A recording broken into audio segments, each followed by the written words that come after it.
और बात करते हैं देश भर में वक्फ संशोधन कानून की, जो कि लागू हो चुका है। कानून के लागू होने के बाद इसके विरोध में पश्चिम बंगाल के मुर्शिदाबाद के जंगीपुर में हिंसा भड़क उठी। इस दौरान उपद्रवियों ने कई पुलिस वाहनों में आग लगाई और हिंसा के बाद स्थिति पर काबू पाने के लिए इलाके में धारा 163 को लागू कर दिया गया। साथ ही इलाके में 10 अप्रैल तक इंटरनेट सेवा भी बंद कर दी गई।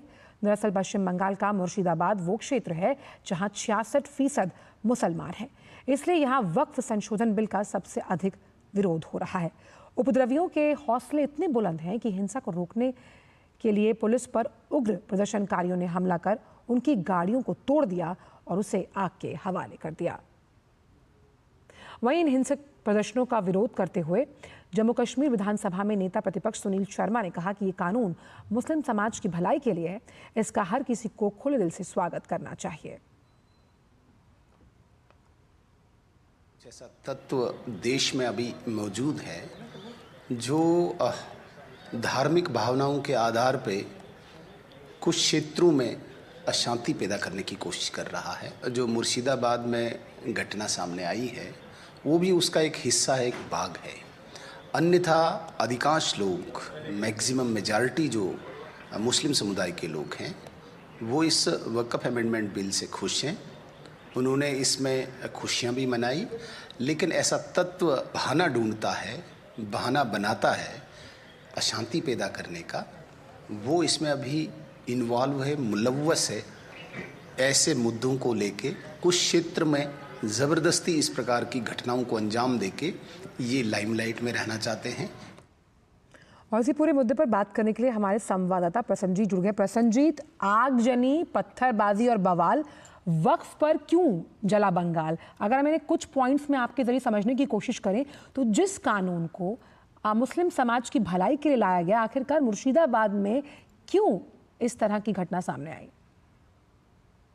देखिए आंचल, सबसे बड़ी सवाल आपने पूछ लिया जिसका जवाब शायद किसी के पास नहीं है और जो उपद्रवी है उनके पास भी नहीं है कि क्योंकि इन लोगों को ठीक तरह से जो कानून है वो कानून किसी ने पढ़ा के सुनाया भी नहीं, समझाने की कोशिश नहीं किया और लोग इंतजार में थे कब इस तरह से उपद्रवी भड़क उठे, क्योंकि ये पूरी तरह से एक सियासी घटना है। क्योंकि आप जानते हैं, जैसे मैं सुबह से बोलने की कोशिश कर रहा हूं कि 2026 मार्च अप्रैल में बंगाल की चुनाव है विधानसभा में, और पिछले कई दिनों से हम मुख्यमंत्री ममता बनर्जी की जो रवैया है वो रवैया देख रहा हूं, और जिससे मोटा मोटी तौर पर ये साबित हो गया है कि जो बंगाल में मुसलमान की अभी जो आबादी है, जो वोटर है, वो करीब करीब माना जा रहा है कि 30% पार करके 32-33% में पहुंच गया है।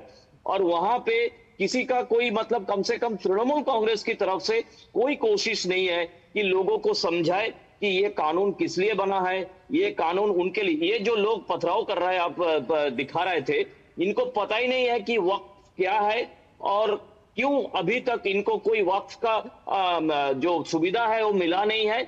इन्होंने वैसे ही पत्थरबाजी करना शुरू कर दिया, पुलिस की गाड़ी में आग लगाने की काम कर दिया। अगर पूछा जाए तो मेरे ख्याल से इनको पता ही नहीं है कि क्यों कर रहा है इस तरह की उपद्रव। आंचल, लेकिन यहाँ पर ये समझने की कोशिश होगी, जो आपने बहुत अहम बात की। मैं एक वीडियो में भी देख रही थी कि जब जो लोग इस पूरे प्ले कार्ड को लेकर खड़े हैं कि वक्फ बिल को वापस लिया जाए, इस कानून को वापस लिया जाए, जब उनसे इसका मतलब पूछा गया तो उनको वो भी नहीं पता था। और इसलिए मैं ये भी आपसे जानना चाहूँगी कि किस तरह की जो धारा वहाँ पर लगी है, अभी वहाँ किस तरह का माहौल है और पुलिस प्रशासन आखिर पश्चिम बंगाल में कर क्या रहा है? देखिए आंचल, एक बात और कह दूं आपकी सवाल की जवाब देने की पहले, जो मैं नहीं कहने की कोशिश कर रहा था, लेकिन आपकी पहली वाली सवाल के जवाब में शायद मुझे कहना चाहिए कि ये जो वीडियो है इसमें एक ऑडियो है, ये कई सारे वीडियो के बीच में एक ऑडियो है कि हम संविधान को नहीं मानते हैं, ये नारा लगाया गया है।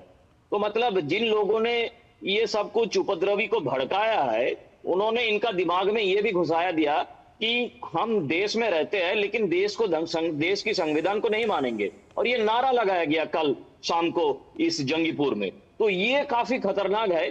और इसके बारे में आपकी जो सवाल है कि पुलिस की कोई कार्रवाई नहीं है, धारा 163 लगाया गया है या इंटरनेट बंद किया गया, ये 200 साल की पुरानी तरीका है, ये चलता रहता है, इससे कुछ होता नहीं है ना। इससे आपको पता है, हम सबको पता है कि इस तरह से जो उपद्रवियों के बीच में जो इंफॉर्मेशन फैलने की काम है वो फैल जाता है। उसे ऐसा नहीं है कि इंटरनेट बंद करने से कुछ होता है आज के दिन में।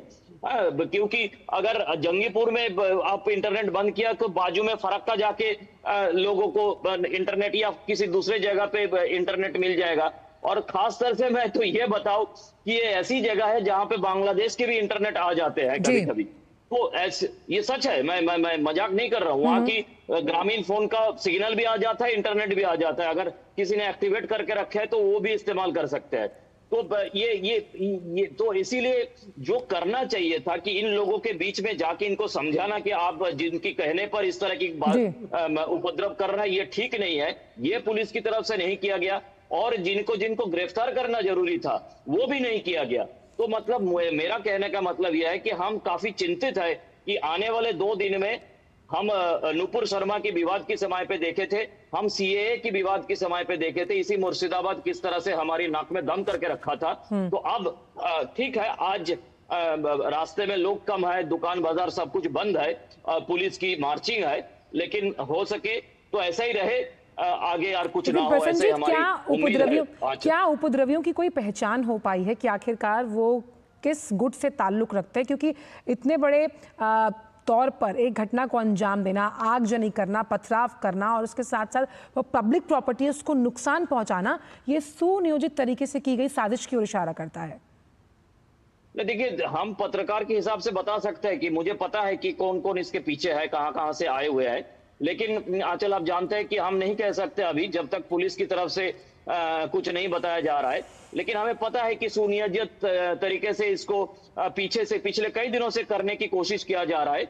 और मैं सिर्फ जंगीपुर की ये जो नेशनल हाईवे वाला मामला है ये नहीं है, इसके साथ साथ जो पिछले 2 दिन में मुर्शिदाबाद की कई सारे स्टेशन पर हंगामा करने की कोशिश किया गया, उसका भी फुटेज हमारे पास है। उसमें नीमतीता बोल के एक स्टेशन है, उसमें सलार बोल के एक स्टेशन है। इस सब जगह पे जैसे पहले रेलवे संपत्ति को नष्ट करना इस उपद्रवी का एक मतलब वो सॉफ्ट टारगेट है, ये नुपुर शर्मा के समय पे या सीएए की समय पे हमने देखे हैं। तो इस बार भी ऐसा कोशिश तो है, लेकिन जैसे मैं कह रहा था कि पहचान तो हम सब लोग कर पाते हैं, पुलिस की तरफ से जो कार्रवाई करना वो किया अभी तक नहीं गया है। अभी आपसे बात करने की 10 मिनट पहले ही मैं मुर्शिदाबाद में फोन किया था, तो ऐसा कुछ नहीं किया गया। तो अब देखते हैं कि पुलिस और मुर्शिदाबाद अगर मुर्शिदाबाद जल रहा है तो पश्चिम बंगाल सरकार क्यों चुप है, ये बड़ा सवाल है। बहुत बहुत शुक्रिया प्रसन्नजीत इन तमाम जानकारियों को हमसे साझा करने के लिए। और फिलहाल खबरों में वक्त एक छोटे से ब्रेक का है, आप देखते रहिए DD न्यूज़।